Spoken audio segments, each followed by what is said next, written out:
और Hezbollah Arab world का नक्शा बदलने पर तुला है तो उत्तर कोरिया के किम जोंग उन कोरियाई प्रायद्वीप की तस्वीर बदल देना चाहते हैं।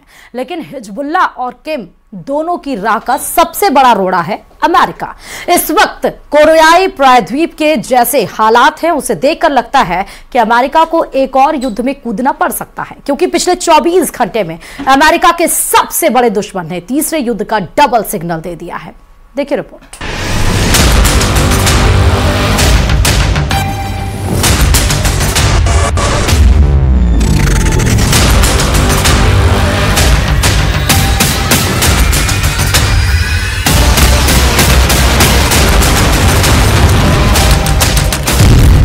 उत्तर कोरिया ने दागी बैलिस्टिक मिसाइल। 2 मिसाइल एक साथ हुई लॉन्च।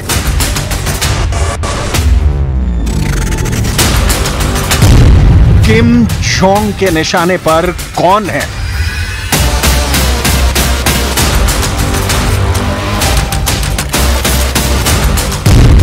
क्या ये मिसाइल तीसरे विश्व युद्ध का पहला सिग्नल है?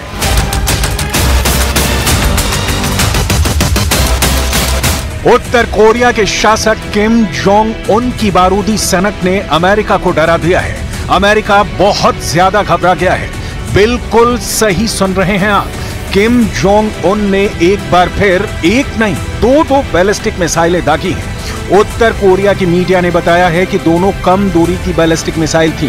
पहली मिसाइल 600 किलोमीटर दूर जाकर गिरी, जबकि दूसरी मिसाइल करीब 120 किलोमीटर दूर जाकर फटी। उत्तर कोरिया की मिसाइल फायर से एक बार फिर उत्तर कोरिया और दक्षिण कोरिया में तनातनी बढ़ गई है।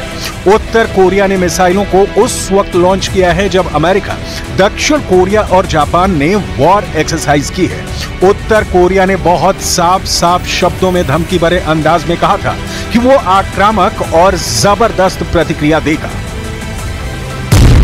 दावा किया जा रहा है कि पहली मिसाइल तो अपने लक्ष्य तक पहुंचने में कामयाब रही, लेकिन दूसरी मिसाइल रास्ते में ही फट गई। मिसाइल कहां गिरी इसकी सटीक जानकारी नहीं मिल पाई है। दक्षिण कोरिया के ज्वाइंट चीफ्स ऑफ स्टाफ ने एक बयान में कहा कि मिसाइलों को उत्तर कोरिया के जंगयोन शहर से 10 मिनट के अंतराल पर लॉन्च किया गया था। 2차 발사한 북한의 미사일은 초기 단계에서 비정상적으로 비행했을 가능성이 있습니다. 비정상 비행 중 폭발하였다면 잔해가 내륙에 떨어졌을 가능성도 있습니다.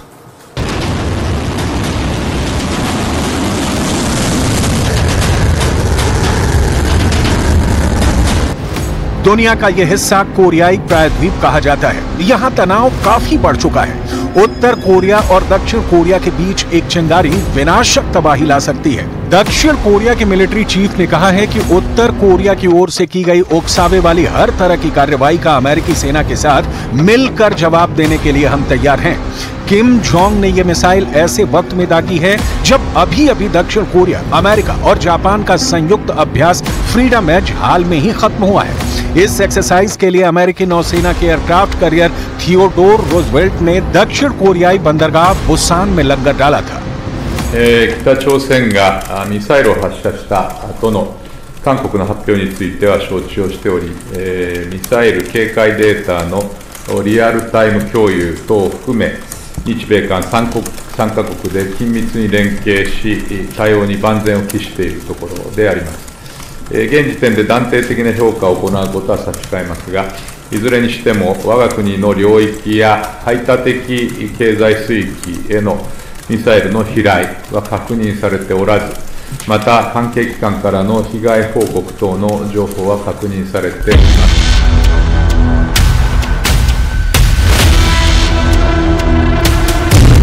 इस बीच अमेरिका ने दक्षिण कोरिया में F-22 फाइटर जेट भेजे हैं। अमेरिका से भेजे गए कई फाइटर जेट सियोल के पास तैनात किए गए हैं।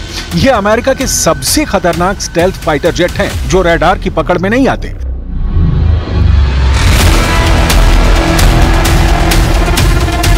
माना जा रहा है कि अमेरिका के इस कदम से नॉर्थ कोरिया और साउथ कोरिया के बीच कभी भी जंग छिड़ सकती है।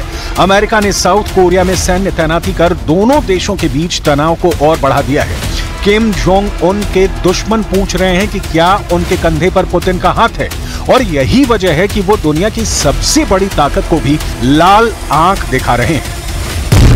पिछले महीने ही रूस के राष्ट्रपति व्लादिमीर पुतिन उत्तर कोरिया के दौरे पर गए थे। पुतिन ने तब व्यापक रणनीतिक साझेदारी वाले एग्रीमेंट पर हस्ताक्षर किए थे।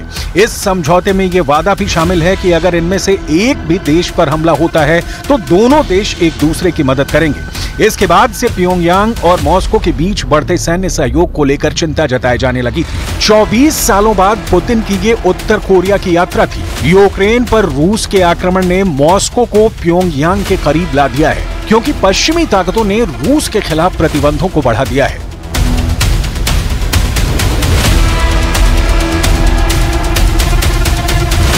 अमेरिका, दक्षिण कोरिया और पश्चिमी देश उत्तर कोरिया पर पहले से ही रूस को हथियार बेचने का आरोप लगाते रहे हैं। इनका दावा है कि उत्तर कोरिया की बदौलत ही रूस इतने लंबे वक्त से यूक्रेन में टिका हुआ है।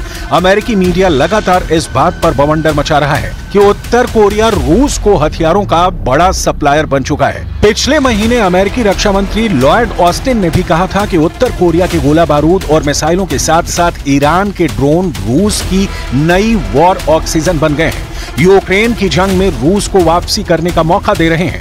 और अब उत्तर कोरिया के इस ताजा मिसाइल टेस्ट ने फिक्र की नई लकीरें खींच दी हैं। अब ये समझिए कि अगर नॉर्थ कोरिया का फ्रंट खुलता है तो अमेरिका कितने फ्रंट पर युद्ध में शामिल होगा। यूक्रेन में अमेरिका रूस के खिलाफ खड़ा है, इजरायल में हमास के खिलाफ अमेरिका खड़ा है, ताइवान में चीन के खिलाफ अमेरिका खड़ा है, लाल सागर में यमन के चैलेंज के सामने अमेरिका खड़ा है। और अब अगर उत्तर कोरिया का फ्रंट खुला तो अमेरिका को भी यहां खड़ा होना होगा।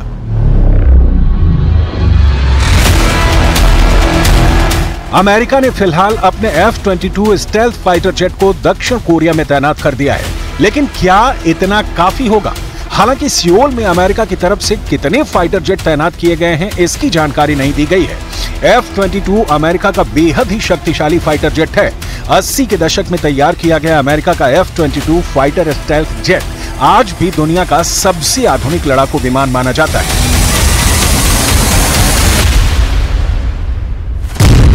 ये 5वीं पीढ़ी का फाइटर जेट है जो स्टेल्थ तकनीक से बना है और ये रडार के नजर पर नहीं आता। इस पर AIM-260 BVR मिसाइल लोड होने के बाद तो इसकी ताकत और बढ़ जाएगी, जिससे निपटना चीन के लिए मुश्किल होगा।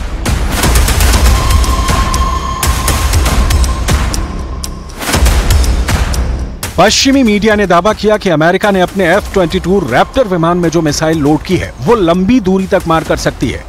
F-22 इसलिए बहुत खास माना जाता है कि अमेरिका ने जब ये विमान बनाया तो उसने इसे अपनी एयरफोर्स को लैस करने के अलावा किसी और देश को नहीं बेचा, यानी उसके दुश्मनों के पास इस विमान के बारे में बहुत कम जानकारी है। अमेरिका के पास 180 से ज्यादा F-22 विमान हैं और करीब 36 साल भी ये विमान अमेरिका की एयरफोर्स का सबसे खास जेट फाइटर बना हुआ है। ये यूरोप में भी तैनात है, जापान में भी तैनात रहता है और इस वक्त उत्तर कोरिया के लिए ये जहाज बड़ा चैलेंज बनकर आ चुका है।